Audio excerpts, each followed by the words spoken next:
नमस्कार दोस्तों, आप सभी का स्वागत है मेरे चैनल पे। हम बात कर रहे हैं आज खेसारी लाल यादव के बारे में। बाप जी जो एक मूवी आया हुआ था खेसारी लाल यादव का, जो कि सिनेमा घर में बहुत ज्यादा ही तहलका मचाया था, अब रिलीज हो रहा है पहली बार यूट्यूब पे।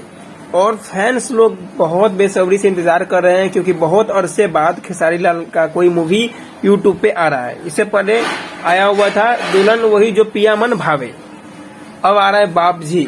ये कल सुबह 6 बजे रिलीज किया जाएगा वर्ल्ड वाइड चैनल पे, जो भोजपुरी का वर्ल्ड वाइड चैनल है उस पे रिलीज किया जाएगा। इस मूवी का बहुत डिमांड है और ये कल सुबह 6 बजे रिलीज किया जाएगा। तो फैंस लोग बेसब्री से इंतजार भी कर रहे हैं इस मूवी का, क्योंकि मूवी बहुत ही अच्छे स्टोरी के साथ बनाया गया है एंड अच्छे सॉन्ग भी है इसमें, कॉमेडी भी देखने को मिलेगा। तो आप लोग कल मूवी को देखिए।